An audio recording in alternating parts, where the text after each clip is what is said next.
Hola, bienvenidos a Diam SC. Mi nombre es Ernesto Rizo y en este video te voy a explicar lo que es una carta invitación. En muchas ocasiones, una persona que intenta ingresar como turista a México no cuenta con todos los requisitos que un agente migratorio le solicita al momento de entrar. Debemos entender que un ingreso a cualquier país, incluido en este caso México, es una revisión jurídica que debe llevar a cabo un funcionario que está facultado y obligado a revisar que una persona que dice ingresar como turista efectivamente lo es.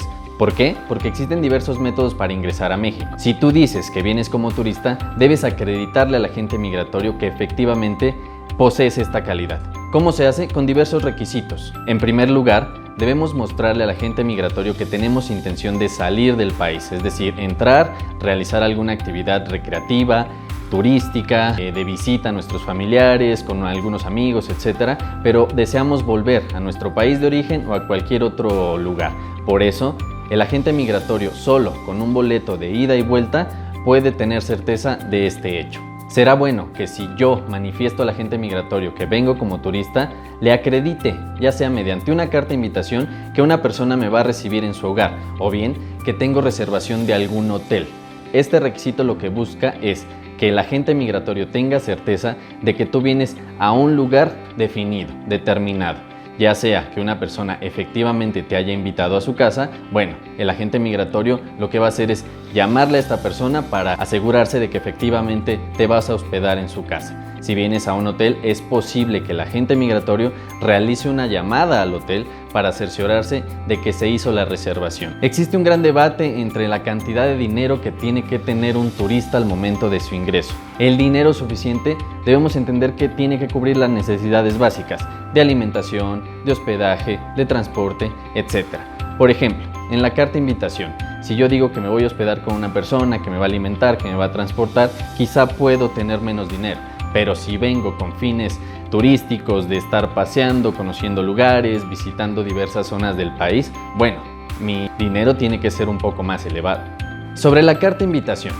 Una carta de invitación es un documento que extiende una persona que está en este país, ya sea mexicana o residente temporal o permanente, es decir, que ya tiene una condición de estancia en México, a una persona que está en el extranjero, con la finalidad de extenderle la invitación de que venga, conozca el país, esté conviviendo con nosotros, con nuestra familia, etc. y además llevarlo a visitar algunos lugares.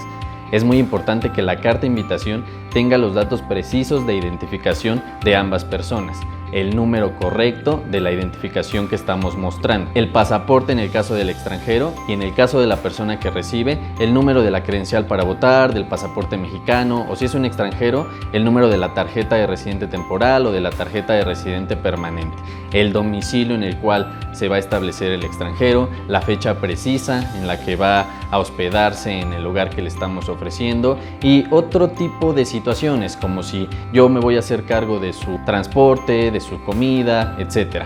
Como dije anteriormente, esto incluso nos permite que el extranjero ingrese con menos dinero del que el agente migratorio puede contemplar.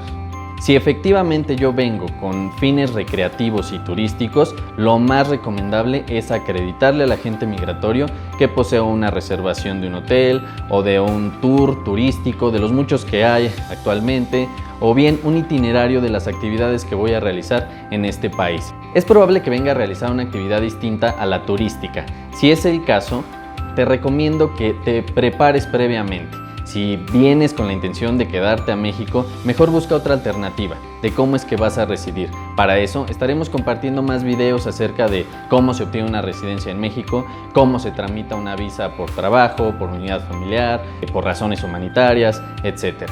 Si vienes con la finalidad de turista y solo pretendes estar un tiempo en México, conocer ciertos lugares, pasar un tiempo con amigos o con tu familia, con estos requisitos está asegurado tu ingreso. Muchas veces los agentes migratorios piden requisitos adicionales o se ponen más quisquillosos de lo normal. Si es el caso, lo que yo te recomiendo es que acudas con una defensa inmediata de un abogado que te asesorará para lo que puedes hacer en caso de una negativa de ingreso. En términos generales, estos son los requisitos que le piden a un turista al momento del ingreso. Es importante que cuentes con todos los requisitos. que redactes bien tu carta de invitación, que te cerciores de que el boleto de ida y vuelta corresponde con los datos que están en la carta, que te cerciores que toda esta información es la misma que va a dar la persona que te está recibiendo, que en el hotel tengan la información de tu reservación, etc. Y que en el momento del ingreso cuentes previamente con el apoyo de algún abogado, por si se da el caso de la negativa, pueda actuar rápidamente. Si te acercas a DIAM, te podemos proporcionar la asesoría para el momento previo a tu ingreso, para que vengas bien preparado y con todos tus requisitos en orden. Si en el momento de tu ingreso se te rechaza o se te intenta devolver a tu país, podemos actuar, ya sea mediante un proceso de amparo o mediante una revisión directamente con la gente del aeropuerto. Si tú necesitas que te apoyemos con la correcta redacción de la carta de invitación o más asesoría al respecto, no dudes en ponernos abajo tus comentarios, contactarnos a través de nuestras redes sociales o llamarnos, te podemos asesorar. Soy Ernesto Rizzo, abogado.